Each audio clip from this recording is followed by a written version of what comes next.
Hey everybody, and welcome back to another video. I'm steaming up. I apologize. I just had a shower and I've kind of been going back and forth on whether or not to do this video because for the past few journal entries I've been just emotionally all over the place.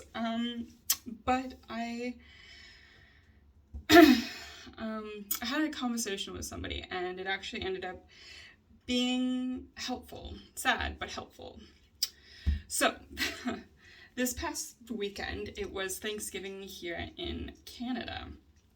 And this was my first, family gathering event that I was single again. Surprise, surprise, woohoo, lucky me. And it was very sad. I saw my brother with his wife, my parents together, and I'm just the fifth wheel. Lucky, lucky me.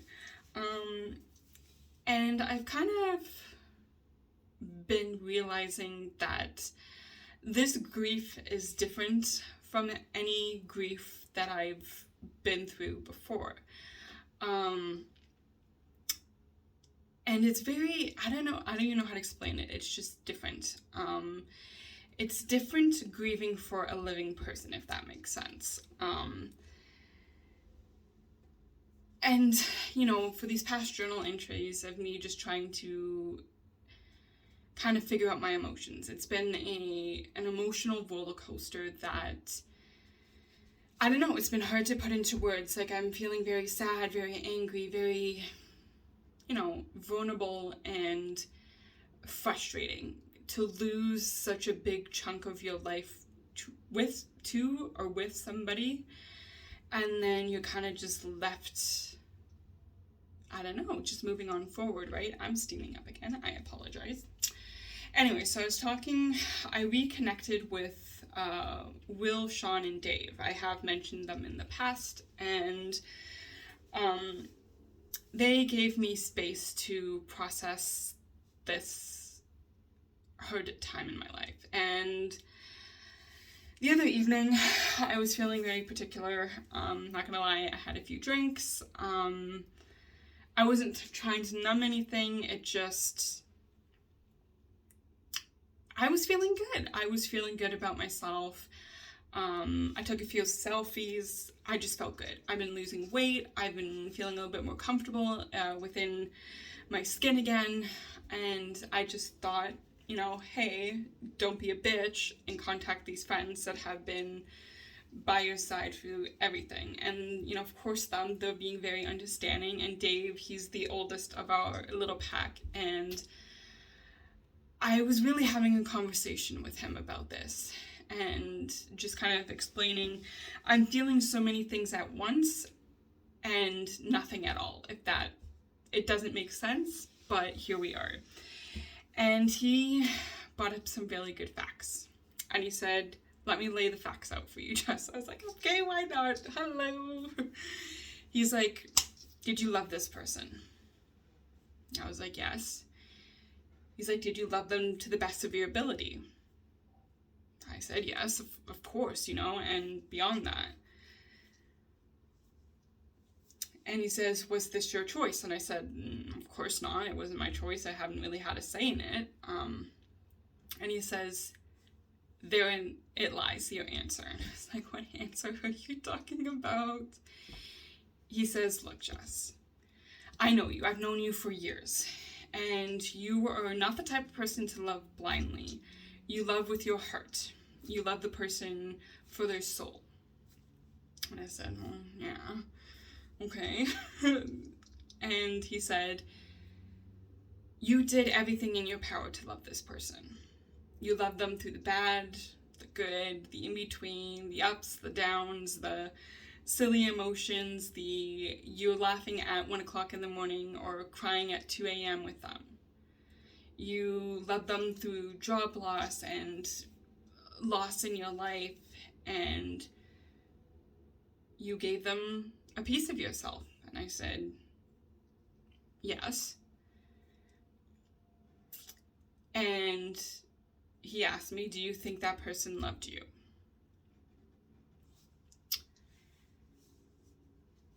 And I've been pondering this.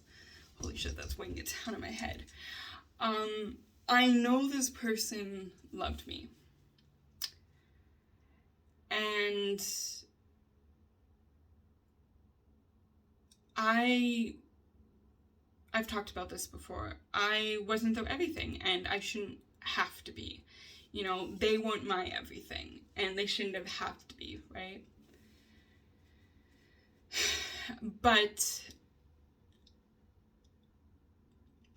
I think in a way that they loved me in a way that they couldn't love me through my growth. That I was changing. And I was explaining this to Dave, and he's very understanding. And I said, yes, they did love me. But, you know, I don't know where we went wrong, type of thing. And he said,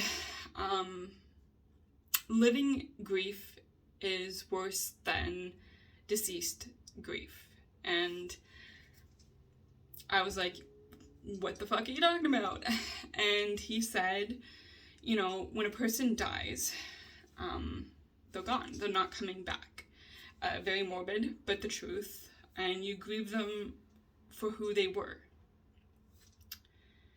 And they will always be stuck in that time. And I said, okay.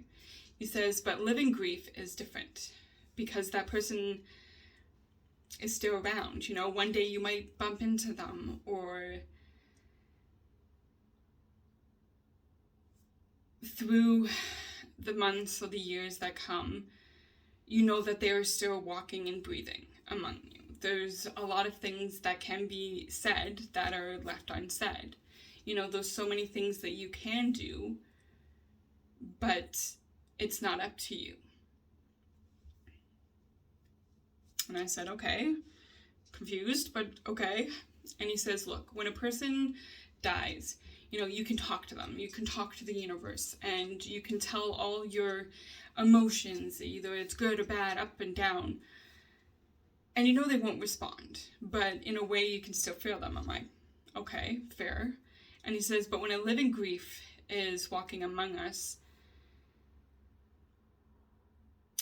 and the way that this loss went for me, I can't go to them and express everything. So it is almost like they're dead, but they're not dead. And I said, okay, that makes sense. And it is true.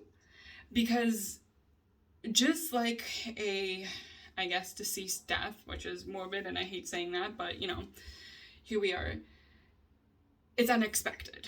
Or you can see it coming, and you still, you know, it still knocks the wind out of you. This grief, this loss, was ripped from me. I didn't have a say in it. There wasn't like a red flag that said, okay, this time is coming. It was literally ripped from me with no communication. And since this person was a part of my life for so long, 20 plus years, there is a lot of shit that's unsaid. But it's not like I can go to this person and speak my mind. I basically have to speak to the universe, and doing these journals is what helps. And he says, you know, it is okay to let them go. You don't have to be afraid to let them go. You don't have to hang on to that hope, because they ripped that hope from you. And it is okay to move on with your life. It is okay to feel all the things that I'm feeling. And you're allowed to get angry. You're allowed to feel this, because it was such a shock. And it is okay. It is honestly okay to feel this way. And I was just sitting there, not gonna lie, a little tipsy, and I was listening to this. And I was like, you're right, Dave. You know, I was selfish. I shut you guys out because I knew this person didn't like the relationship that I had with these guys. you know, in a way that he was jealous. And yes, he never met these guys. In a way, I kind of wanted to keep them hidden from this person, like not to meet face to face, because in a way I knew it probably wasn't going to be the best interaction. I mean, Will, he probably would have had fun with this person, but anyways, because they saw, I was talking to Dave, and he says, I saw on the sidelines some of the stuff that you guys were going through, that he was putting you through, and it wasn't fair. But, sorry, window's open. But, you know, we kind of, you know, we thought it wasn't our place to say anything.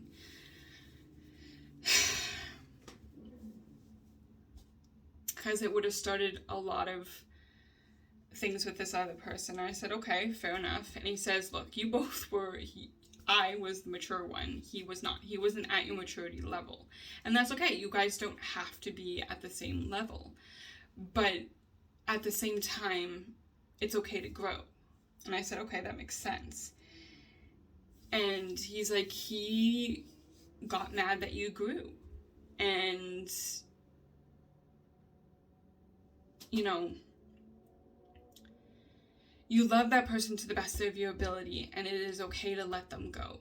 This isn't your fault. This isn't, you know, you have to carry this weight.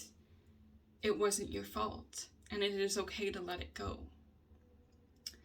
And I asked him this question. I'm like, how do you let somebody go that meant so much to you? And he says, you just have to.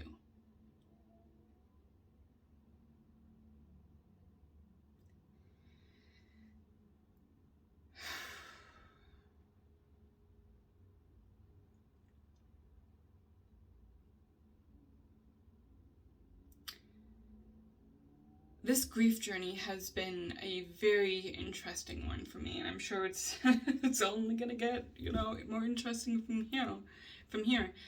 But it does make sense. You know, I can't keep carrying this weight that I was the problem, that everything was my fault, that I wasn't good enough, that I wasn't enough, that everything that went wrong was my fault. It was on me. I should have done better, type of thing. I can't carry that because I know I did the best to my ability. Yes, did I make some mistakes along the way? Yes, 100%. I am not saying everything is this person's fault or my fault. We both carried blame. But I did the best that I could. And I can't take that away from myself. I can't beat myself up for not being what this person wanted me to be. That they couldn't love me for me. You know, they couldn't love me past the damage. They couldn't love me for making mistakes. That they couldn't communicate or, you know, let everything build up and then blow up on me like I was a punching bag. I have to let that go. I have to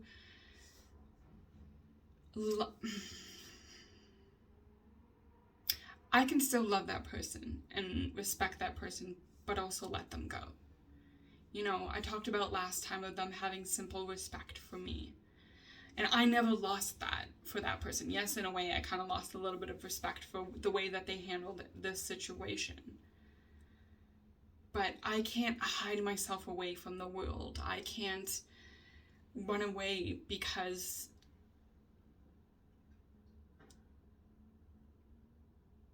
this person hurt me deeply.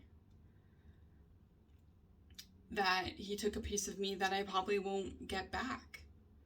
You know, I can't hide away because that's what they want me to do.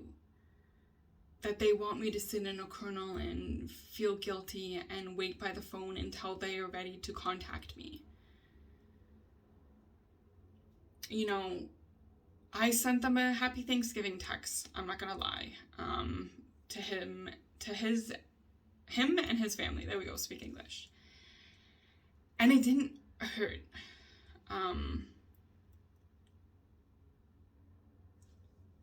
The way that I thought it would. It made me sad, of course it did, because he said, same to you and your family. In a way, I was kind of hoping like that maybe open up a dialogue, that maybe he'll be like, yo, let's talk, or, you know, whatever, but it wasn't. He went radio silent again, and that just kind of proved, you know,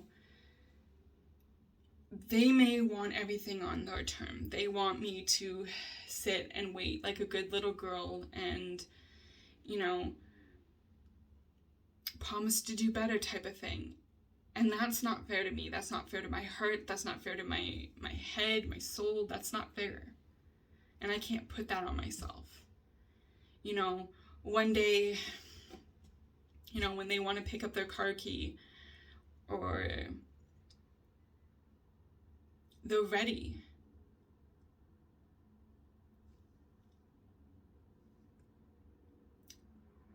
it is okay for me to say I am not ready, or I am ready, or you need to shut up and listen to me. This isn't about you, this is about me now. It is okay to want those things, but it is also okay to move on. It is okay to grieve in this interesting grief that I'm going through. But I also have to remember not to forget about myself. That this person that I have become, this strong person, I can't forget about that. I can't forget about the joys in my life, or, you know, constantly second guess myself. I can't do that.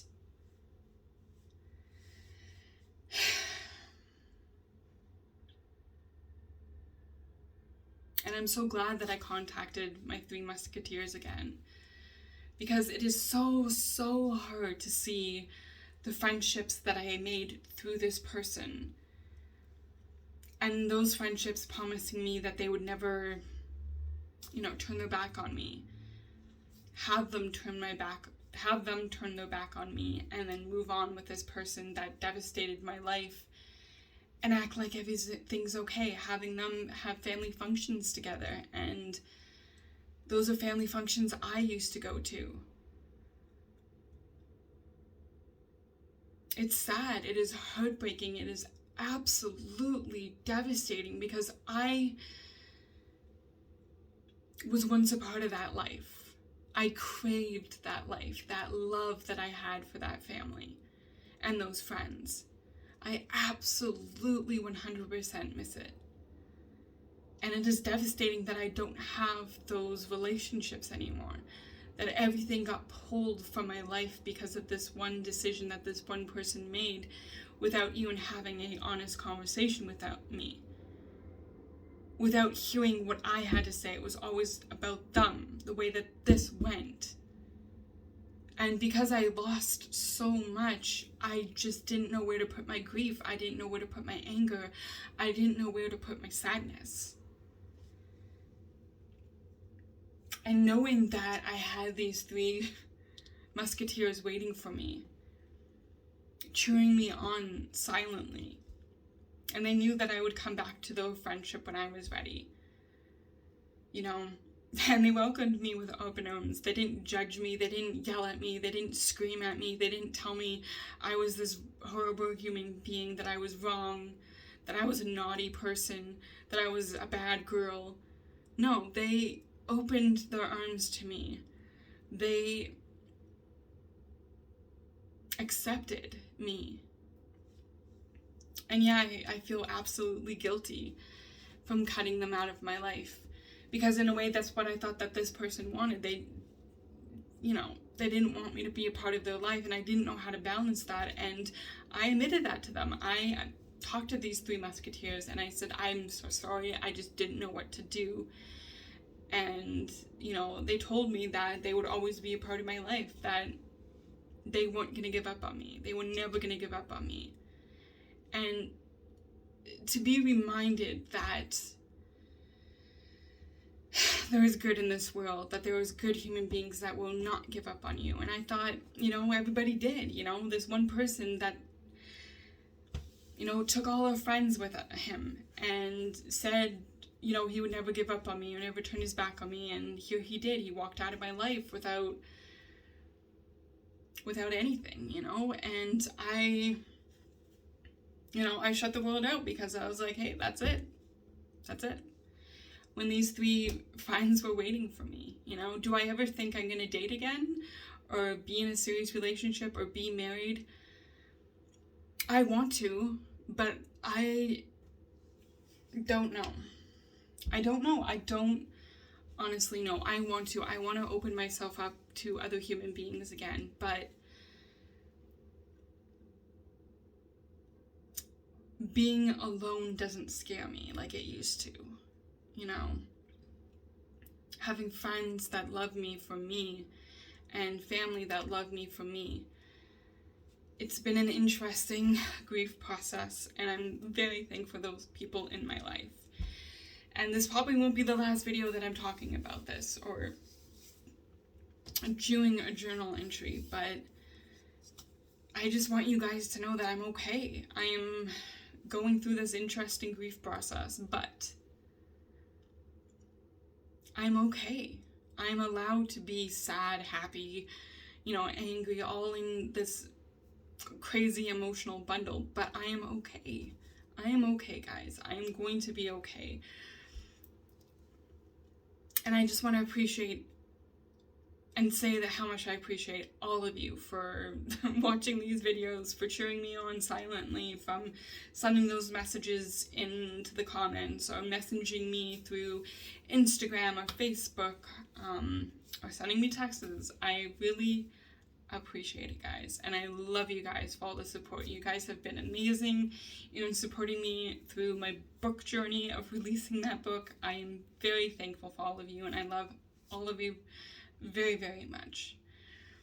So I am honestly going to stick by these words that I say to you at every video. Never give up. Always keep fighting. And remember, you are enough. You are enough. And one day we will find that person that reminds us that we are enough for them. That they will accept us for who we are. But for now, I'm okay. I am okay, guys. So until the next video, guys, stay safe.